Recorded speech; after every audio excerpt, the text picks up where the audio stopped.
For a long, long time, software testing was a real bottleneck. You know, that slow, frustrating part of building things that everyone just kind of dreaded. But then, two technologies came along and completely changed the game.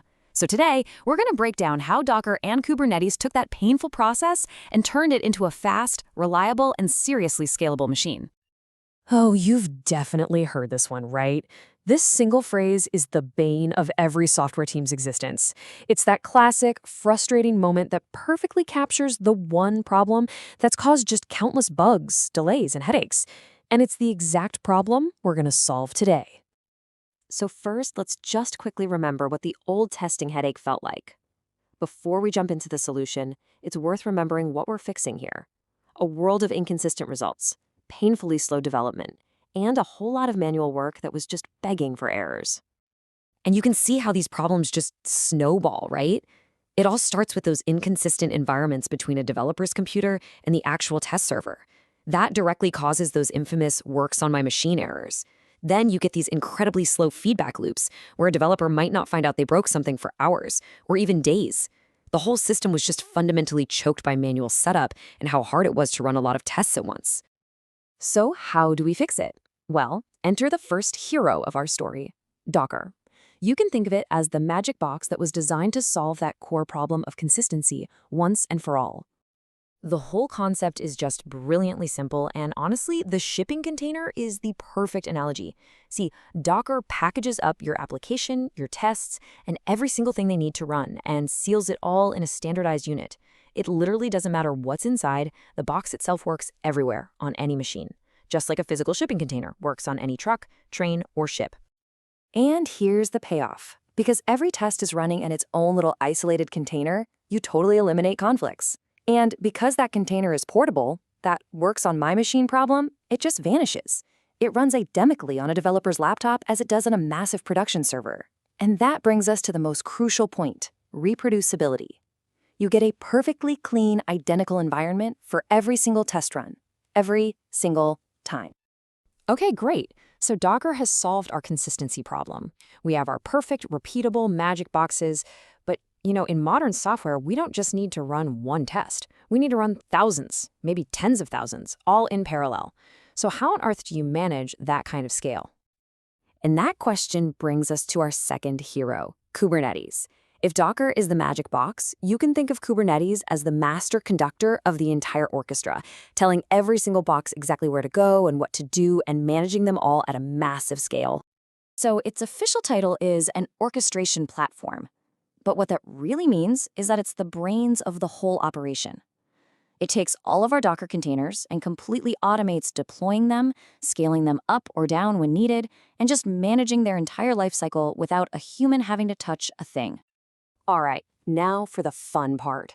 Let's see how this all comes together. We're going to walk through a modern automated testing pipeline, step by step, to see how these two powerhouses work together to deliver just incredible speed and reliability. This flowchart you're looking at, this is our roadmap for the next few minutes. Over on the far left, you've got a developer writing some code. And way over on the far right, we get these beautiful dashboards with all of our test results. Everything that happens in the middle, well, that's the automated magic managed by Docker and Kubernetes. Let's break it down. It all starts right here. A developer writes their application code and the tests to go with it. But, and this is the critical part, they also write a simple text file called a Docker file. This file is the blueprint. It has all the instructions for how to build that perfect isolated test environment we were just talking about. Next, an automated system. This is usually part of what's called a CI/CD pipeline, kicks in. It reads that Docker file and just follows the instructions, building what's called a Docker image. Think of this image as the final product, a self-contained, completely portable package of our entire test suite. And this is where Kubernetes takes the baton. The pipeline essentially tells Kubernetes, hey, I've got this new test image. I need you to run it.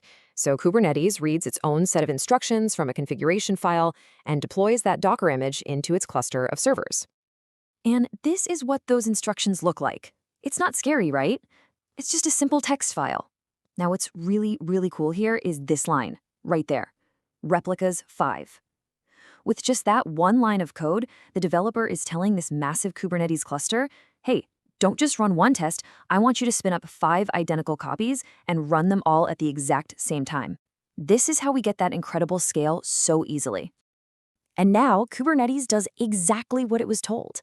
It instantly creates those 5 isolated containers from our Docker image and runs our automated tests inside them. Because they're all running in parallel, a test suite that might have taken an hour to run one by one can now be finished in just a few minutes. It's a huge speed boost. So what's actually running inside each of those containers? Well, it can be any kind of test. This example here is a simple piece of code that automatically opens a browser, goes to a login page, types in a username and password, clicks the button, and then checks to make sure a welcome message shows up. It's simple, sure, but it's incredibly powerful when you run thousands of them automatically. Finally, as all those tests finish up, all the results, the logs, the performance data, it's all automatically collected by tools like FluentD and Prometheus. This data then gets fed into dashboards like Kibana or Grafana, giving the entire team a real-time, at-a-glance view of the application's health. And just like that, the feedback loop is complete. Okay, so we've walked through the whole pipeline. Now we get to the most important question of all. Why does this matter? Why would a company go through the trouble of setting all this up? Well, let's look at the before and after. I mean, this table really says it all. It's night and day. We're not just talking about small improvements here. This is a fundamental transformation of the whole process. We go from slow and manual to fast and automated. We shrink feedback loops from days down to minutes. We replace inconsistent, error-prone results with rock-solid consistency. And scaling becomes completely effortless. It's a total game changer. So, what's the bottom line here? Well, this whole system lets teams find bugs way earlier in the process when they're cheap and easy to fix. It lets them ship new features to customers faster and with way more confidence. It improves collaboration because everyone, developers, testers, and the operations team, is working from the exact same playbook. And at the end of the day, it's just more cost-efficient. It's a win-win-win-win. And that really brings us to the future. We've just perfected this incredible machine for running tests at scale. But now AI is starting to write the tests themselves. So it begs the question, when you can instantly generate and run 1 million unique tests, what does quality assurance even look like anymore? What becomes the next frontier for making sure users have a perfect experience? That's something to think about.